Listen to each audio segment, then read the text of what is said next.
चल चल किया है तूने मेरे साथ, समस्त वानर जाति के साथ। मैंने कोई छल नहीं किया बाली भैया। झूठ, भाई नहीं, विश्वासघाती है तू।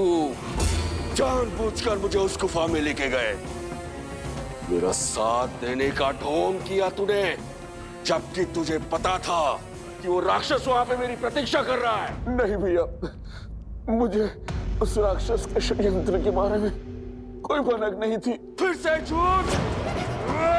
बार बार तेरे झूठ बोलने से तेरी कुटिलता छिप नहीं जाएगी कायर। गुफा पर शीला लगाया, यदि मैं उस राक्षस से जीत भी जाऊं तो मैं बाहर ना आ सकूं। बस महाराज बाली, बहुत हुआ आरोप प्रत्यारोप।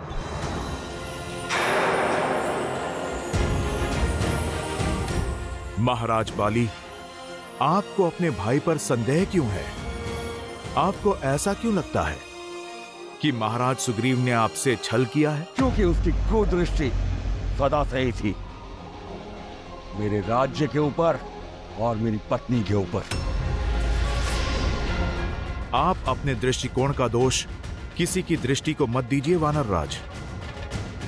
महाराज सुग्रीव के पास आपका विश्वास तोड़ने का कोई कारण नहीं है। ईर्ष्या से बड़ा ना कोई कारण होता है और ना ही कारक। इसकी इच्छा मेरा जीवन जीने की थी। महाराज आप क्षमा करें, सारी वानर जाति जानती है महाराज सुग्रीव से अधिक विश्वसनीय ना कोई भाई है और ना ही कोई मित्र। तुम्हारे इस विश्वसनीय मित्र ने मेरे विश्वास की हत्या की है। मेरी पत्नी, मेरा पुत्र, मेरा राज्य सब चुरा लिया है उसने। ये सत्य नहीं है। बोल दो दुष्टा। सुग्रीव ने जो कुछ भी किया उसका मोल तुम हो। तुम मेरे मृत्यु की प्रतीक्षा में थी ना, कि तुम दोनों एक हो सको, वाह कर सको। प्रेम तो कभी तुमने मुझसे किए ही नहीं। नहीं वानर श्रेष्ठ,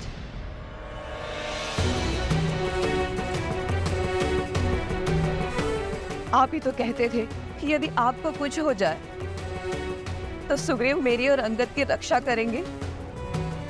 आप तो वानर राज होने के कर्तव्य निभाने में सज्ज थे। आप अपनी प्रजा की सुरक्षा के लिए युद्ध लड़ने में व्यस्त थे। हाँ, लगा रहा मैं युद्धों में, क्योंकि मुझ पर वानर राज होने का दायित्व था। इस विश्वासघाती जैसा जीवन नहीं जीना चाहता था मैं।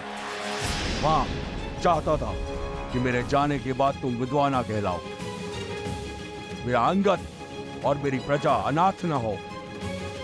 किंतु देखो, कुछ नहीं हुआ है मुझे। मैंने उस मायावी असुर को मार गिराया है और जीत कर भी हार गया बाजी। जिस महाबली को आज तक कोई असुर नहीं हरा पाया, वो अपने ही भाई के सामने उसके षड्यंत्र से हार गया, क्योंकि मेरे विश्वास के बदले मुझे विश्वासघात मिला, अपने भाई से और अपनी पत्नी से।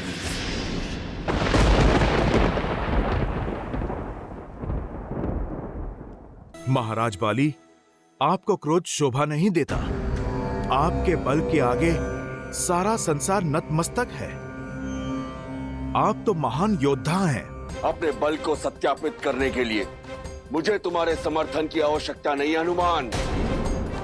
यदि यहाँ किसी को मेरी शक्ति पर संदेह है तो आ जाए युद्ध भूमि में। महाराज बाली, मार्ग तो संवाद से भी खोजा जा सकता है।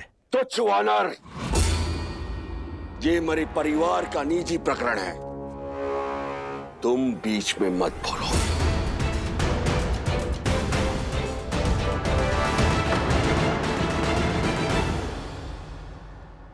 जब भूतपूर्व राजा और वर्तमान शासक भिड़े हों तो ये केवल परिवार की बात नहीं रह जाती। महाराज बाली, ये किष्किंधा के भविष्य का प्रश्न है। और किष्किंधा का भविष्य तुम्हारे सामने खड़ा है। मैं बाली साक्षात किष्किंधा हूं। ये सब मैंने बनाया है। महाराज बाली, माना कि आप एक महान राजा हैं, एक पिता तुल्य भाई हैं। माना कि किष्किंधा का आज आपके बीते हुए कल की देन है, किंतु वो बाली अब नहीं रहे। वानर जाति के कर्ता धर्ता अब नहीं रहे, क्योंकि बाली एक सोच थी जो वानर जाति के भविष्य के लिए प्रयास करती थी। आज जो समक्ष है वो केवल शरीर का एक ढांचा है जिसमें विष के सिवाय और कुछ भी नहीं। उत्तरटी, मुझे चुनौती देता है तू? महाराज, मैं तो केवल आपको सत्य से अवगत करा रहा था। मेरा ध्येय किसी का समर्थन करना नहीं है, क्योंकि जब भ्रम का बादल हटेगा तो आपको सत्य का बोध हो जाएगा। समझिए वीर, वानरों का बल और उत्साह तो असीमित है और उद्देश्य भी, और आप में एक महान नायक बनने के सारे गुण हैं। आपके नेतृत्व में कोई भी राक्षस किष्किंधा की ओर आंख तक नहीं उठा पाएगा। किसी राक्षस में इतना साहस नहीं। मैं यहाँ का स्वामी हूं, जो विद्रोह में उठी हर ध्वनि को शांत कर दूंगा। यदि इस मूर्ख को सिंहासन की लालसा है तो सिद्ध करे वो अपनी श्रेष्ठता, उठाए अस्त्र और करे मुझे युद्ध में परास्त। यदि इसकी दृष्टि मेरी पत्नी पर है तो करे प्रहार और ले जाए उसे। यही तो वानर नियम है। जय महावीर हनुमान। नहीं हनुमान, बीच में मत आओ। भैया का क्रोध उचित है, उन्हें करने दीजिए जो उन्हें करना है। कोई बीच में नहीं आएगा। मान ली पराजय। कायर, लड़ो।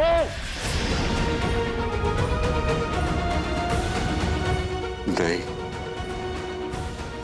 अपने पिता तुल्य भैया से लड़ने का साहस नहीं है मुझ में, किंतु अपनी भाभी से विवाह करने का साहस है। मैंने अपना पूरा जीवन तुम्हें युद्ध कौशल सिखाने में निकाल दिया और तुम अस्त्र उठाने से भयभीत हो, पर ना मैं भयभीत हूं, ना मैंने हार मानी है।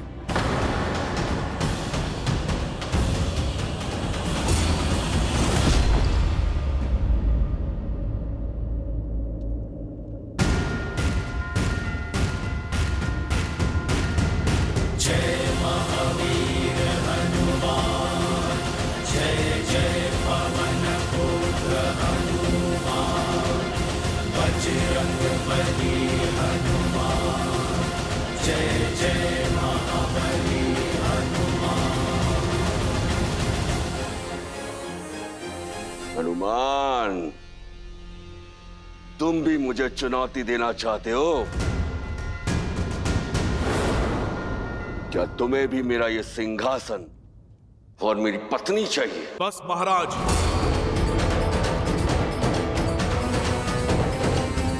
आप अपनी सीमा मत लांघिए। ब्रह्मचारी हूं मैं। मुझे ना आपकी पत्नी की चाह है और ना इस सिंहासन की। मेरा उद्देश्य बहुत बड़ा है। यहां मैं केवल कर्तव्य पालन के लिए हूं, सुग्रीव के लिए, वानर जाति के लिए। महाराज, मैं आपको केवल तर्क से धर्म के पाठ से परिचित करवाना चाहता हूं। आपके नए स्वरूप का आभास करवाना चाहता हूं। अपने प्रभु श्री राम की राह में चलकर राम भक्त बनाना चाहता हूं।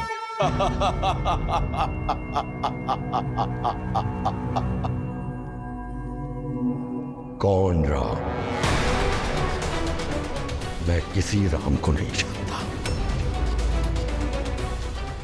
और जब मैं किसी को जानता ही नहीं तो मान कैसे लूं? मुझे केवल इस विश्वासघाती से प्रतिशोध लेना है।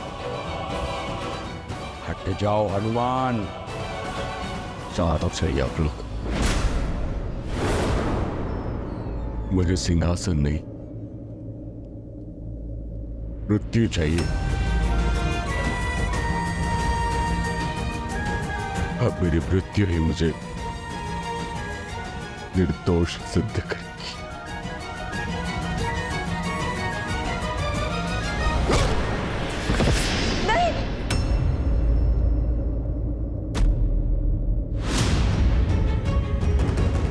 चाचा, चाचा, चाचा श्री उठिए, चाचा श्री उठिए ना। अंगद, तुम भी इसके साथ हो? दूर हटो इस विश्वासघाती से।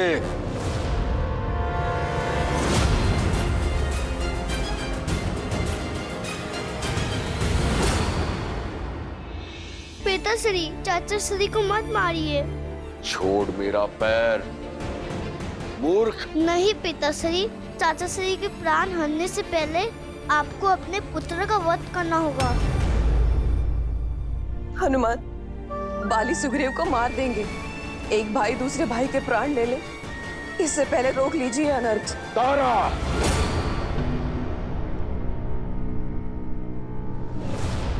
बाली, मैं अवसर दे रहा हूं ताकि तुम्हें सोचने का अवसर मिल सके।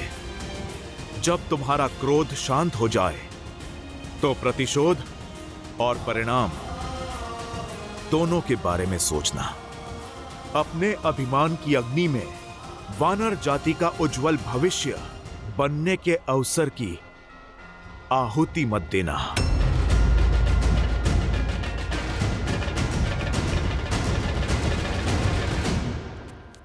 महाराज सुग्रीव, उठिए, उठिए।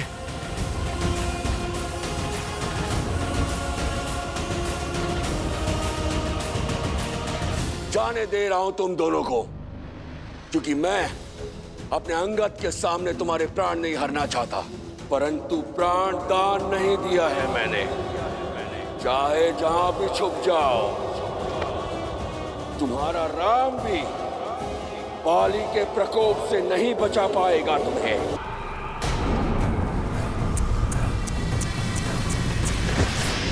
इस कीट को क्यों दर्शा रहे हो रक्षक?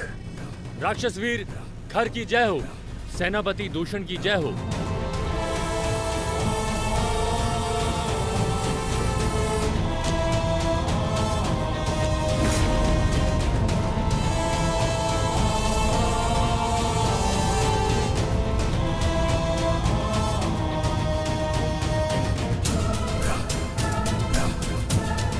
महाराज, ये उदंडी महल में घुसने का प्रयास कर रहा था, मैंने धर दबोचा। क्यों ऋषि, जीवन से मन ऊब गया है जो स्वयं मृत्यु के गर्भ में चले आए? हम अपनी पत्नी लेने आए हैं, जिसे तुम दोनों दुष्टों ने अपहरण करके बंदी बनाया है। मेरी पत्नी मुझे लौटा दो, अन्यथा। क्या?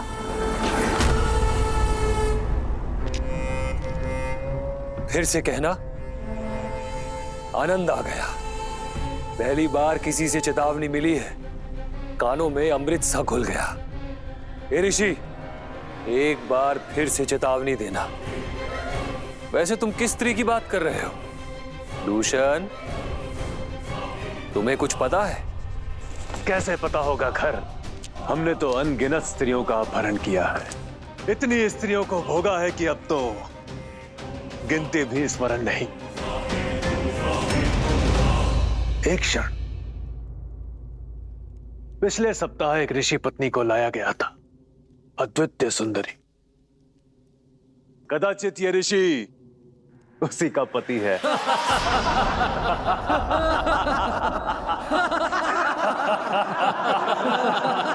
निर्लज्ज, पापी, श्राप है मेरा। जिस गति से तुम अपना पाप का घड़ा भर रहे हो, उसी गति से तुम्हारी मृत्यु तुम्हारे पास आ रही है। तुम दोनों का अंत निकट है। श्राप श्राप वो देते हैं जिनमें संघर्ष करने की शक्ति नहीं होती, मूर्ख। दंडक अरण्य के कर्ता धर्ता है हम। राक्षस राज रावण के सौतेले भाई और प्रतिनिधि है हम लोग। इस वन के स्वामी है हम लोग। दंडक के भगवान हैं हम। अब बताओ, भगवान को मारने का साहस किसमें है? तुम में नहीं ना? तुम जानते हो कि भगवान क्या कर सकता है? जानते हो?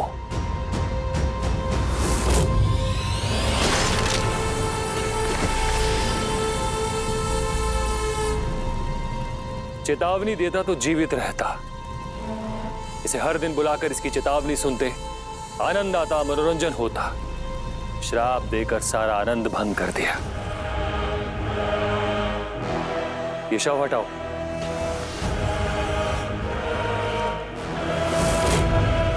भैया,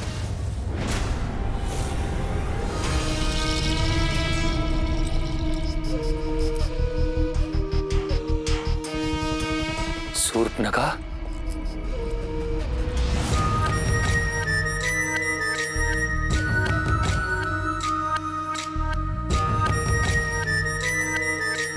आज लंका छोड़ के दंडकारण्य में कैसे आना हुआ?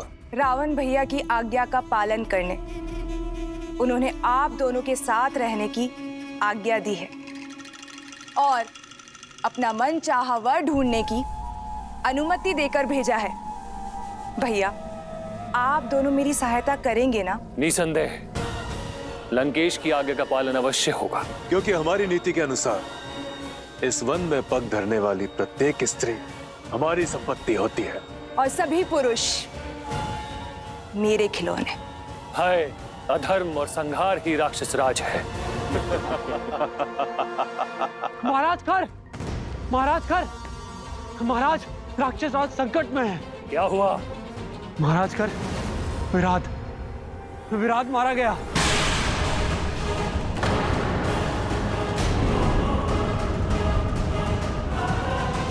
विराट, महाकाय महाबली, जिसे किसी भी शस्त्र से मारा नहीं जा सकता, वो कैसे मारा गया? किसने किया यह दुस्साहस? देवता, नाग, गंधर्व या त्रिदेव?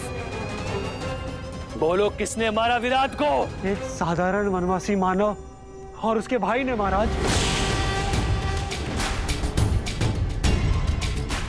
असंभव। किसी भी मानव में इतना बल नहीं कि वो विराट का अंत कर सके। असंभव को संभव होते हुए देखा है मैंने, इसलिए दौड़कर आपको सूचना देने चला आया। स्वयं उनके युद्ध कौशल का साक्षी हूं महाराज। वनवासियों के भेष में वो कोई क्षत्रिय है।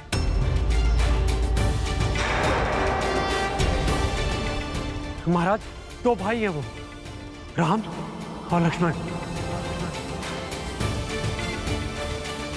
और उनके साथ एक सुंदरी भी है। 3 मनुष्य दंडक अरण्य में उन्मुक्त घूम रहे।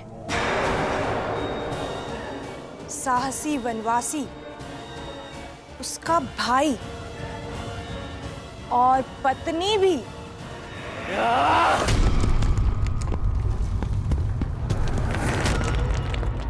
चीर दूंगा उन्हें। दंडक अरण्य के राक्षस राज को चुनौती देकर कोई जीवित नहीं रह सकता। एक क्षण खर भैया, उस स्त्री का विवरण दो। कैसी दिखती है वो? अनुपम सौंदर्य है उस स्त्री का।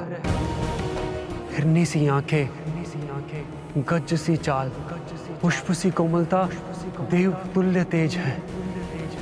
एक बार कोई देख ले तो मंत्रमुग्ध हो जाता है। ऐसी सुंदरी तो संपूर्ण संसार में केवल एक ही है। मिथिला की राजकुमारी सीता।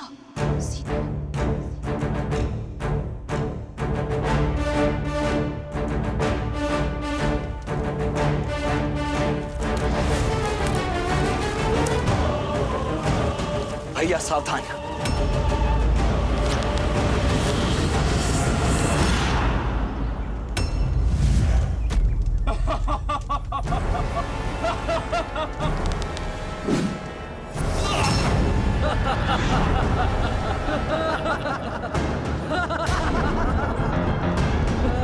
लक्ष्मण, यज्ञ भंग नहीं होना चाहिए।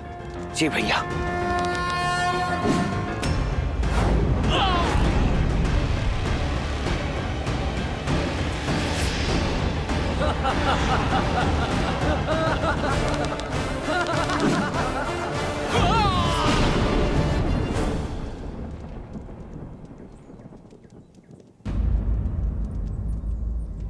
लक्ष्मण, तुम सावधान रहना, मैं अभी आया।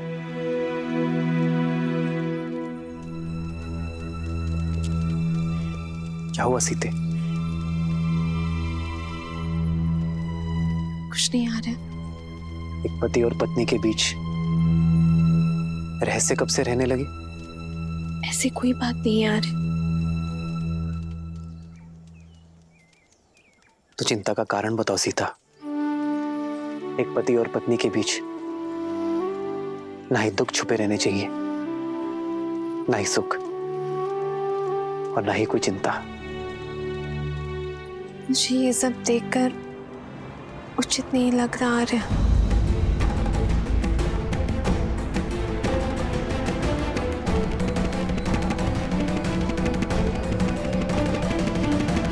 ने मारा विराट को।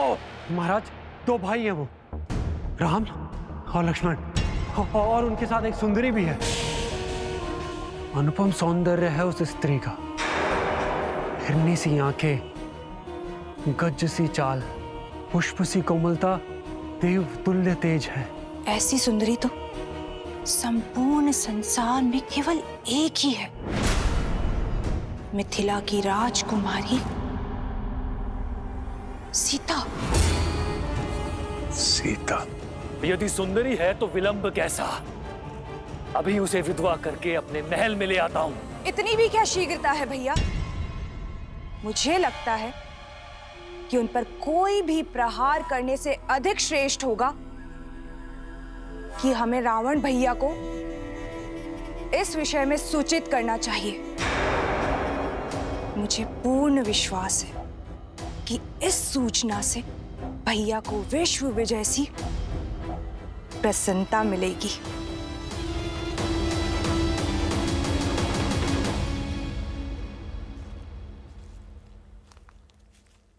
क्या हुआ सीते?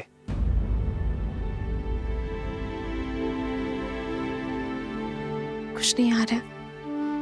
एक पति और पत्नी के बीच ना ही दुख छुपे रहने चाहिए, ना ही सुख, और ना ही कोई चिंता। मुझे ये सब देखकर उचित नहीं लग रहा है। और हिंसा तो सबसे बड़ा धर्म है ना, फिर धर्म के पथ पर चलने वाले हिंसा का पालन कैसे कर सकते हैं? उचित कहा तुमने सीते। अहिंसा से बड़ा कोई धर्म नहीं है, किंतु कई बार शांति पाने के लिए युद्ध करना आवश्यक हो जाता है सीते। और हिंसा तो हम हर क्षण करते हैं। हम जब श्वास लेते हैं तो न जाने कितने सूक्ष्म जीव मारे जाते हैं। हम जब धरा पर चलते हैं तो न जाने कितनी वनस्पति, कितने कीट कुचले जाते हैं। श्वास लेना एक व्यवस्था है सीता, और व्यवस्था को स्थापित करने के लिए की गई कठोरता हिंसा नहीं होती। किसी निर्दोष पक्षी के प्राण लेना हिंसा है, किंतु किसी नरभक्षी का संहार करना, उसका अंत करना धर्म की स्थापना है। हम उनका नाश कर रहे हैं जो संसार में अव्यवस्था फैलाना चाहते हैं। आपका कथन उचित है आर्य, किंतु फिर भी इतने सारे प्राणों की बलि देखकर मन अशांत होता है आर्य। जानता हूं सीता, ये सरल नहीं है, किंतु आवश्यक है। इन राक्षसों का नाश ही संसार का उद्धार करेगा, जग में शांति स्थापित करेगा। और निर्बलों की सुरक्षा के लिए शस्त्र उठाना होगा। किंतु हमें अपने कर्मों का फल भी तो भोगना होगा ना? अवश्य भोगना होगा। हमारे जीवन में अनेक कठिनाइयां आएंगी, किंतु यह यात्रा बलिदान की यात्रा है। अपने परिवार के लिए एक व्यक्ति का बलिदान देने में कोई बुराई नहीं है। वैसे ही गांव के लिए परिवार का बलिदान, राष्ट्र के लिए गांव का बलिदान, संसार के लिए राष्ट्र का बलिदान और धर्म के लिए संसार का बलिदान। तो बताओ सीता, तुम मेरा साथ दोगी?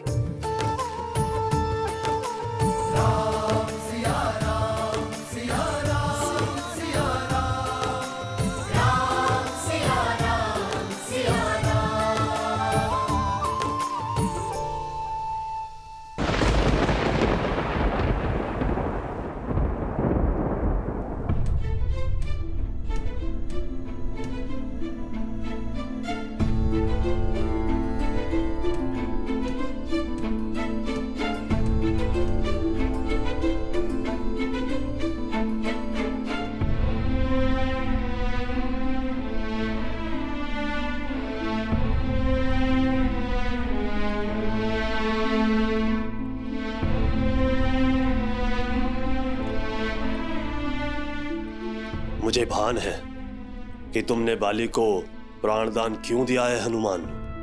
वानरों की नियति से अनभिज्ञ नहीं हूं मैं।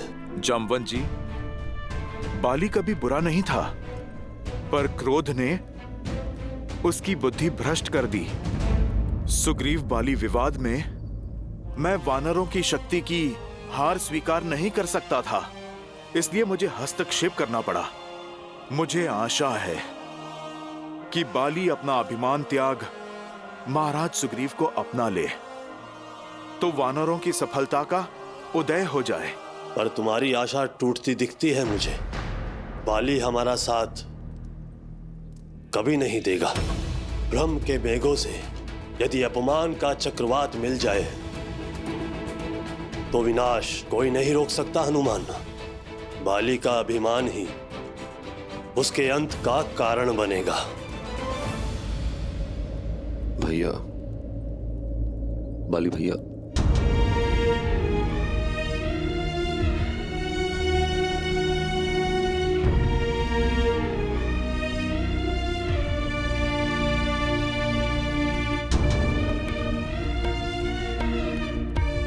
हनुमान, बाली भैया को प्राणदान देकर तुमने मुझे जीवन दान दिया। महाराज सुग्रीव, परंतु मुझे खेद है, बाली जैसा बुद्धिमान व्यक्ति कैसे सत्य नहीं देख पा रहा।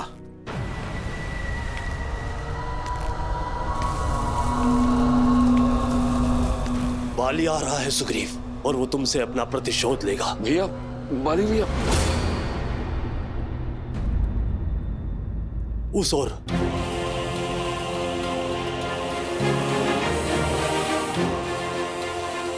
जय श्री राम। जय महावीर हनुमान, जय जय पवन पुत्र हनुमान। यहां से ऋष्यमुख पर्वत चले जाओ। ऋषि मतंग के श्राप के कारण बाली वहां पर प्रवेश नहीं कर सकता। सुग्रीव वहां पर सुरक्षित रहेगा। चलिए महाराज।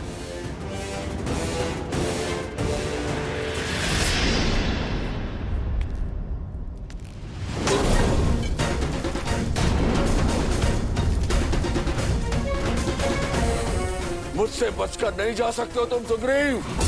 मैं तुम्हें पाताल से भी खोज लूंगा। ऋषिमुख पर्वत पर पहुंचने से ही पहले मार दूंगा मैं तुझे।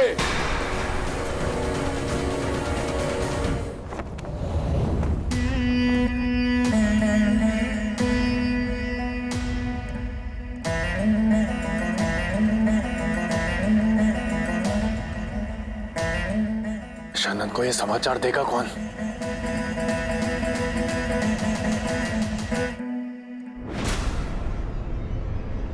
भाई की गंध मुझसे छुपती नहीं खर।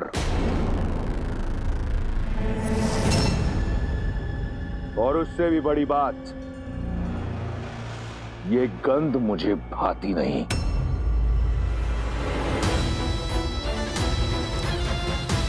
मैंने अपने सौतेले भाइयों को दंडक का शासन सौंपा, ये सोचकर कि वो वहां अपने भाई का साम्राज्य स्थापित करेंगे। इसलिए नहीं कि वो इस तरह भयभीत होकर मेरे समक्ष खड़े हों। तुम्हारे झुके हुए नेत्र इस साफ बताते हैं कि तुम्हारा भय, तुम्हारी व्याकुलता उचित भी है और आवश्यक भी, परंतु स्मरण रहे, आज मेरे कान किसी भी प्रकार की बुरी सूचना सुनने को सज्ज नहीं। ये भय फिर दिखा तुम्हारे नेत्रों में, परंतु अच्छा लगा क्योंकि ये भय रावण का है, होना चाहिए।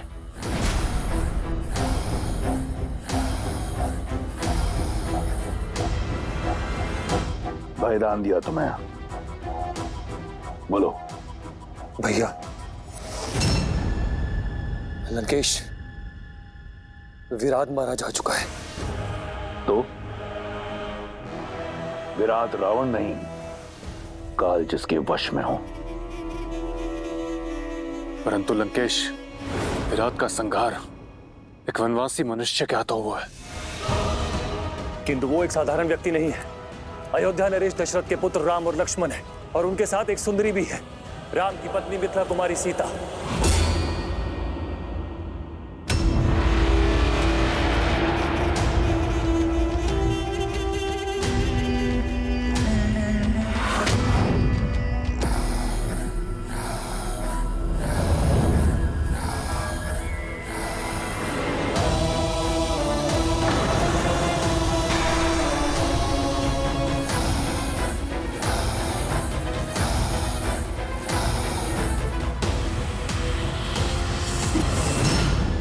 ये तलवार चेतावनी है खर।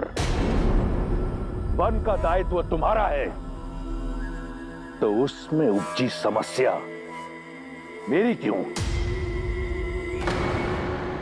यहां बालकों की भांति भिक्षा मत मांगो, वीरों की भांति लड़ो और मार दो उन वनवासियों को।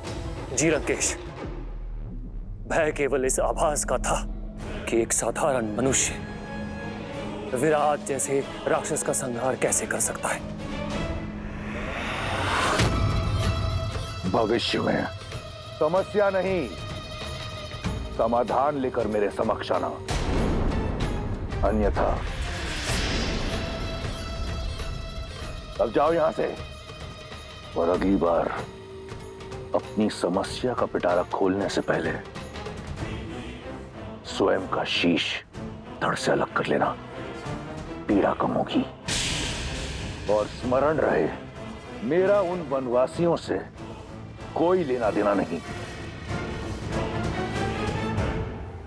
शाबाश लंकेश।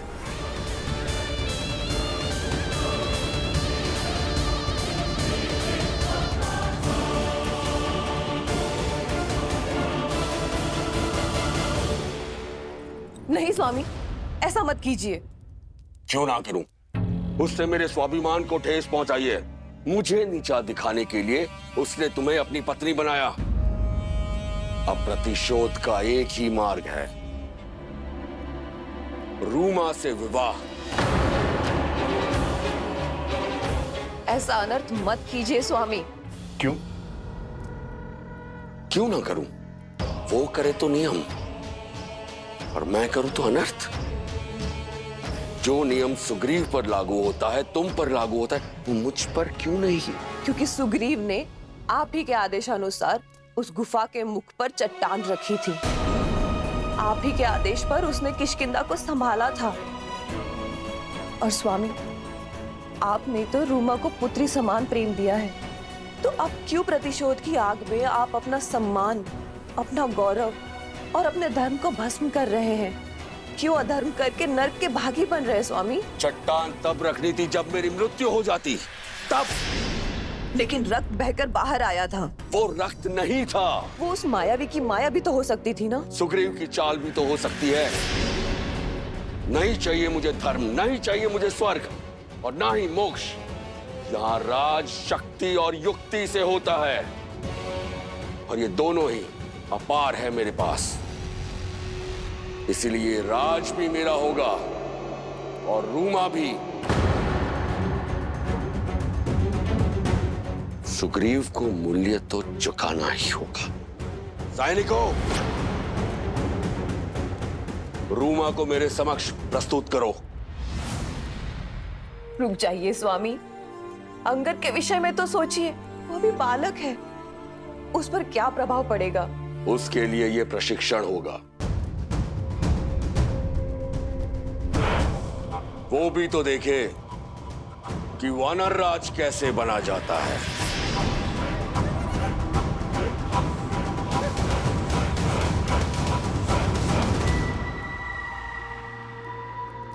ज्येष्ठ श्री? ज्येष्ठ श्री नहीं, स्वामी कहो।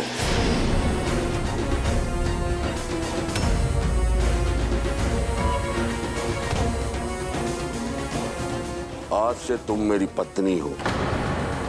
आज रात्रि मैं सुग्रीव का वध करके तुम पर अपना अधिकार रखूंगा।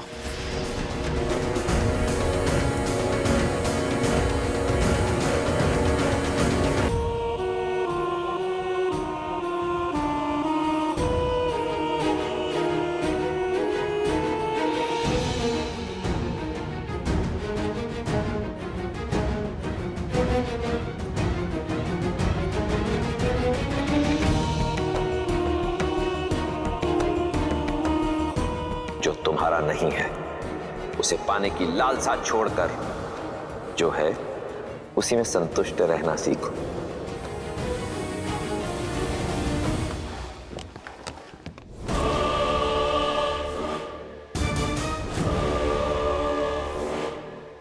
किसने किया ये दुस्साहस?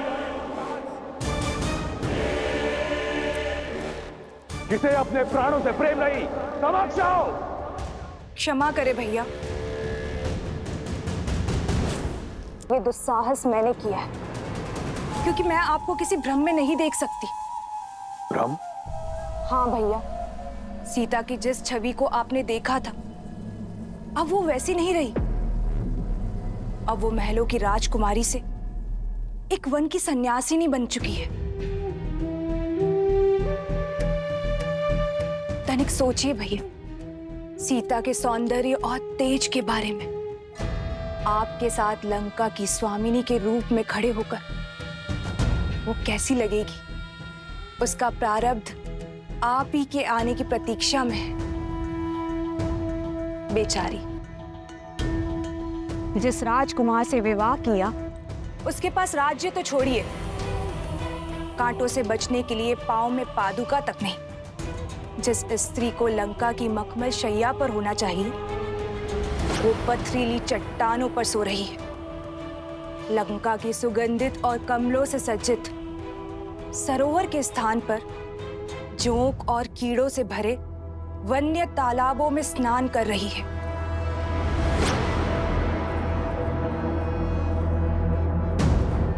सीता लंका के लिए बनी है और लंका सीता के लिए। ये शब्दों का खेल मेरे साथ मत खेलो। मैंने तुमसे परामर्श नहीं मांगा, आदेश दिया था दंडक में निवास करने का। जाओ। भैया, मैं आपके भीतर चल रहे इस द्वंद्व को समझती हूँ। चाहे वर्षों लग जाए, उस घने विशाल दंडक वन में मैं खोजूंगी सीता को। आपके समक्ष तभी आऊंगी जब उन दोनों भाइयों की अंत का कारण बनूंगी। न राम, न लक्ष्मण और न ही कोई ऋषि साथी। कोई भी रावण की बहन के इस प्रकोप से बच नहीं पाएगा। सीता पर केवल मेरे भाई लंकेश का अधिकार होगा।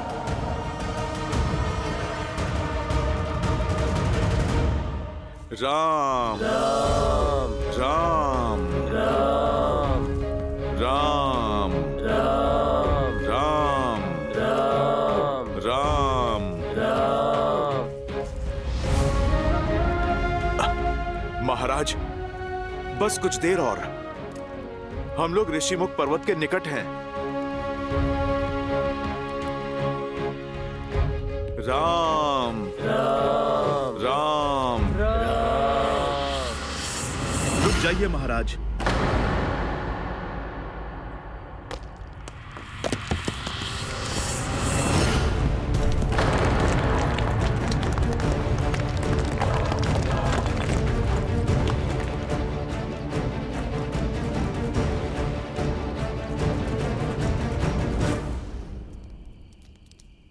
महाराज, आप चलिए।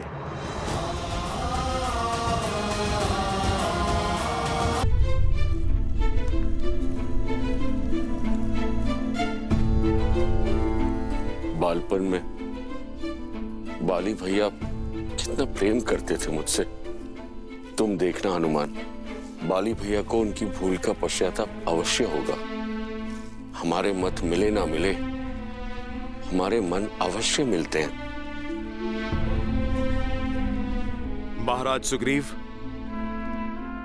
प्रभु श्री राम करे आपका कथन सत्य हो, परंतु ये समय भावनाओं में बहने का नहीं, योजनाओं को सफल करने का है। ऋषिमुख पर्वत तो समक्ष है और योजना तो ऋषिमुख पर्वत पर आने की थी ना। ये सारे पेड़, ये ऋषिमुख पर्वत की सीमा ही तो है। महाराज, आप चिंता ना करें, मैं बाली के हर एक प्रहार से आपको बचा लूंगा। परंतु हनुमान, यदि तुम बाली भैया के समक्ष गए तो वो तुम्हारी आदि शक्ति छीन लेंगे।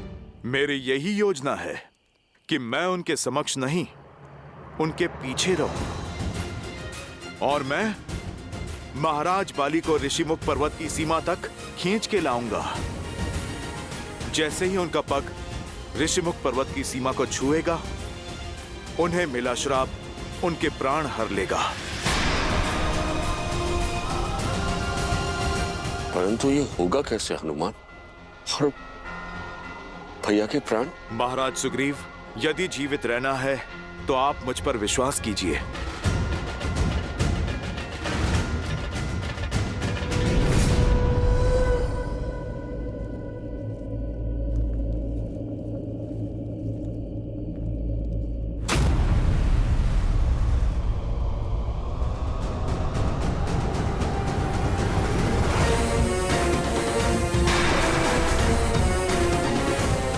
मुझे देखकर भाग रहा है कायर।